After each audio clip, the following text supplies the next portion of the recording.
This is a production of Cornell University.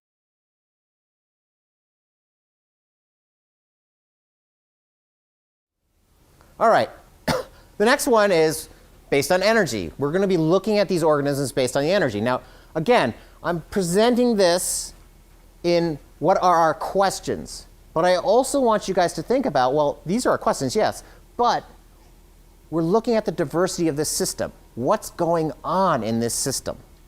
Okay, so let's look at it based on energy. And I'll start with this slide. This is straight from your book as well. Okay, and what I want to do is sort of parse this out. Okay, the first thing is we're looking at sources of carbon versus sources of energy. Okay, so carbon can potentially be an energy source for some organisms. But let's start here with the source of the energy.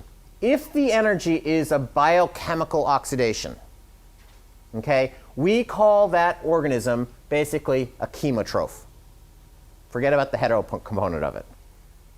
If that energy source is light energy, we call it a phototroph. Phototroph. Forget about the hetero again. Okay? If your energy source is coming from light, you're a phototroph. If it's coming from a food source that's biological in nature, it is a chemotroph. Now, all of our organisms this is a carbon-based life that we have on this planet. Okay? So the question is, where does your carbon come from? Okay? If it is an organic carbon source that you're getting your carbon from, you are a heterotroph. If your carbon is coming from carbon dioxide, you are a chemotroph. Okay, does that make sense? Now, plants. Where are they getting their energy from, and where are they getting their carbon from? They're getting their energy from solar radiation. They're getting their carbon from CO2. They are photoautotrophs. Us. Where are we getting our energy? Where are we getting our carbon? Same thing. What are we? We are chemoheterotrophs. Those are the two that generally most people are familiar with. But it turns out that there are other types of systems out there. There are organisms that can get their energy from solar radiation, but get their carbon from organic molecules. And if that's the case, we call them photoheterotrophs, and there are in fact a few algae that do that. Now, if you get your energy from biochemical biomass, but you get your carbon from CO2, you are called a chemoautotroph, and there are in fact some organisms that do that: ammonium oxidizers and sulfur oxidizers. In fact, this ammonium oxidizer, nitrous ammonium, does that sound familiar? Nitrogen cycle? We're going to be talking about this guy in a few minutes. Okay, questions? Lily? Do I expect you to memorize these terms? I do expect you to have an understanding of what your carbon source is, so you can tell me you're a heterotroph, and I do expect you to be able to tell me if you're getting your energy source from light or biochemical. So are you chemotroph or an autotroph? Are you getting it from carbon? Or I should say, let me say this differently. If you're getting your energy from an organic source versus a light, you'd be chemo versus photo. If you're getting your carbon from biomass versus carbon dioxide, a heterotroph versus an autotroph. I do expect you guys to know that. Okay?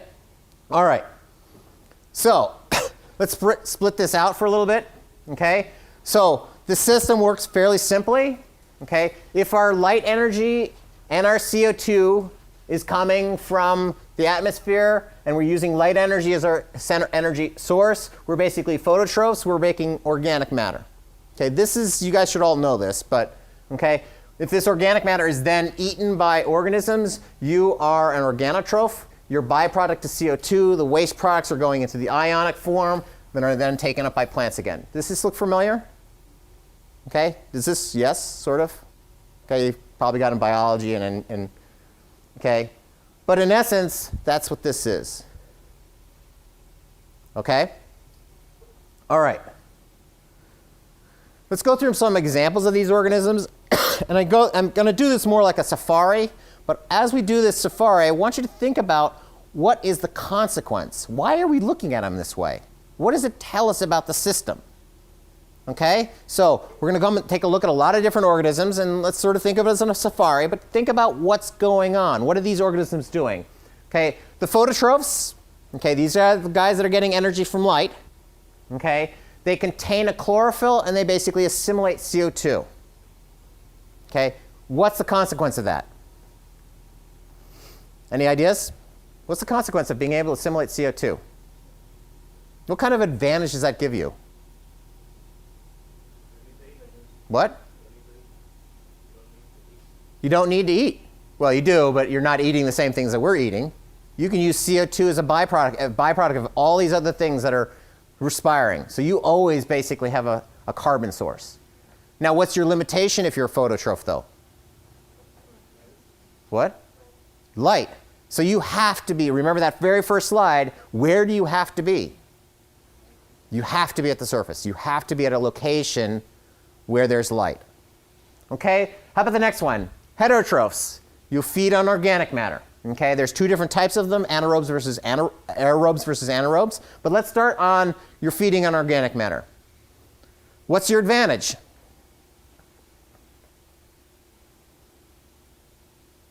Dudes, you guys are this. What's your advantage?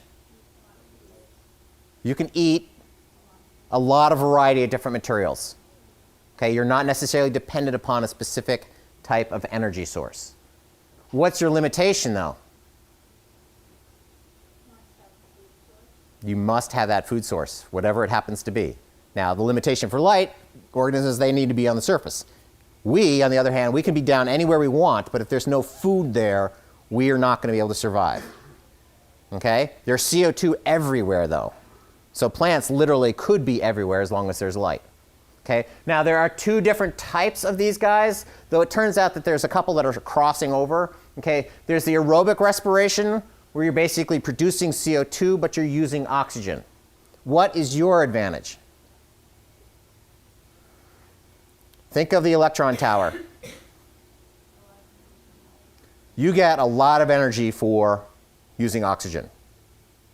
Almost the best. Okay? For respiration, for that electron transfer to produce ATP, you get a lot of energy. What's your disadvantage? You need oxygen. Oxygen is in limited supply, and it's in a lot of competition for it. Okay? And if I am a soil organism and I have oxygen exchange issues with the soil surface, and we're looking at CO2 building up, that's a problem. And every time it rains, that's a problem. Okay? Now, anaerobic. What's your advantage? Less competition. Okay? What's your disadvantage? What? There's certainly going to be distribution issues. If the system goes aerobic, everybody else is going to have a serious advantage over me. And what is that? They get more energy. Okay, you get more energy out of oxygen than you do out of an anaerobic system. Okay, now it turns out that there are some organisms that cross that boundary. They will take advantage of aerobic systems, but if it goes anaerobic, they have the ability to use other alternate electron acceptors. They can be anaerobic as well. They're called facultative anaerobes. Okay? Now, let's keep going. Methanotrophs, you basically oxidize single carbon molecules, okay, compounds, methane, methanol, carbon monoxide. Okay? These guys cannot use compounds with C-C bonds. They can't use those types of bonds. They can't use that kind of material. Okay, what kind of advantage? Very similar to the anaerobes. Less competition. Very select byproduct. Okay, but what's the disadvantage? And it's a serious disadvantage. In fact, in a sense, it's a much more serious disadvantage than the anaerobes.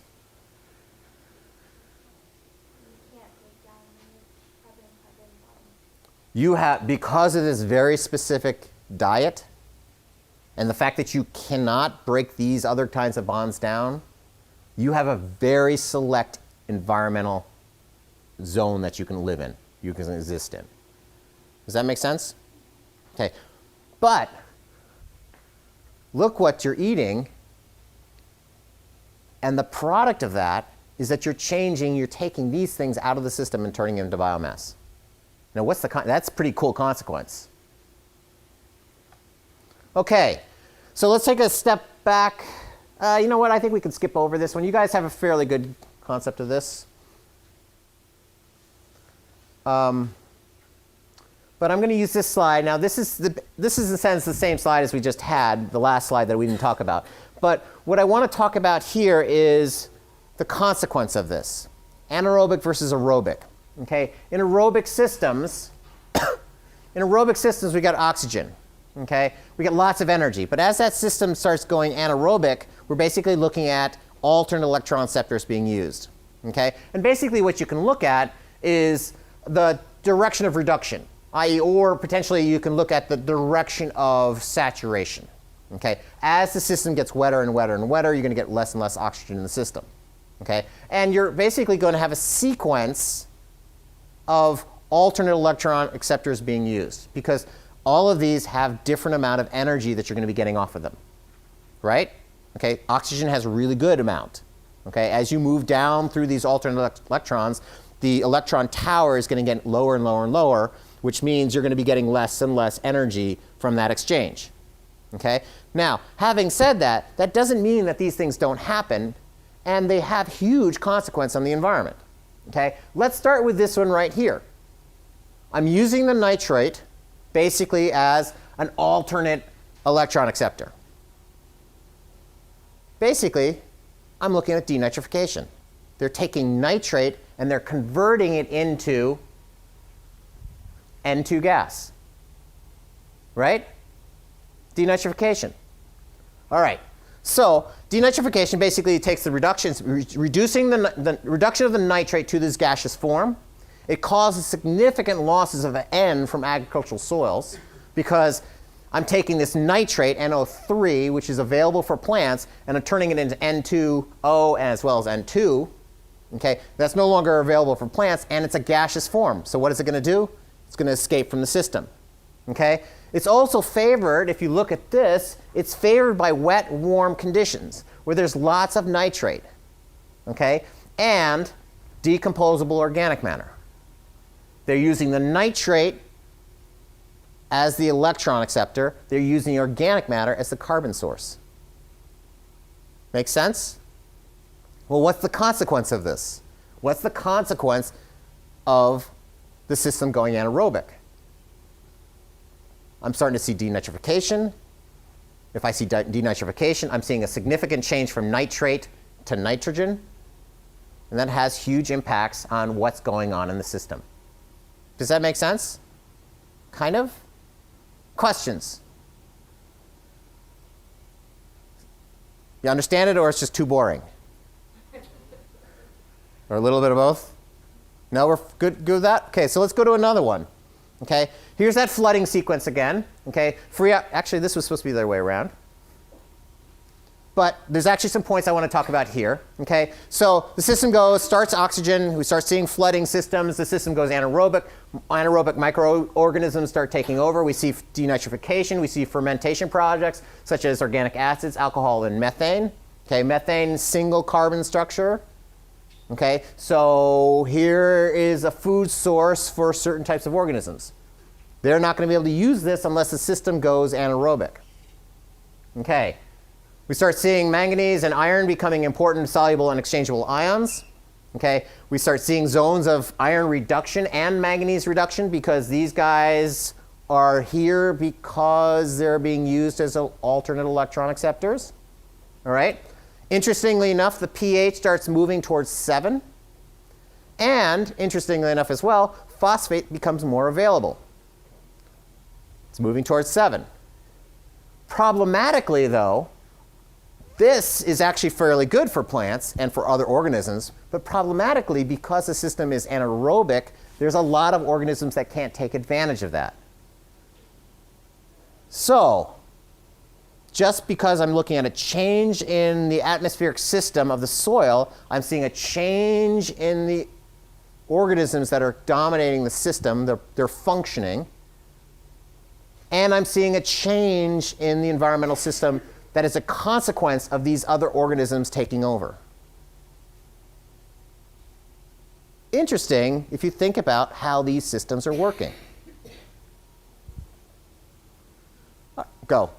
So the soil flooding, you're talking about the pH moving towards 7 from what? Regardless if it's acidic or basic, it's always moving. It's usually moving towards 7 from either side, actually. It's sort of like earthworms, and we'll talk about earthworms later, but earthworms tend to raise the pH, they tend to bring the pHs around 7. They tend to neutralize the soils, depending if it's high or low. It has to do with biological activity. What? Even with salinization. That's another component to it. But generally, that's what happens. Generally, these guys move towards 7. Earthworms move towards 7 as well. Yeah? Okay. Not the whole soil, but the zone where this is happening. Okay, so if it's going anaerobic, the zone that's going anaerobic. If it's the worms that are doing it, it's where the worms are, or in their casts. Okay, so I think I am running out of time. I want to stop here at lithotrophs. This is where we're going to start again. Any questions? We feel comfortable about this? Yeah? All right. And on that note, where is my slide? I'm wondering why some of you guys are not dressing up like this for Halloween. Come on, this would be great. A few flagellates out there, you know, come on. All right, guys, be free.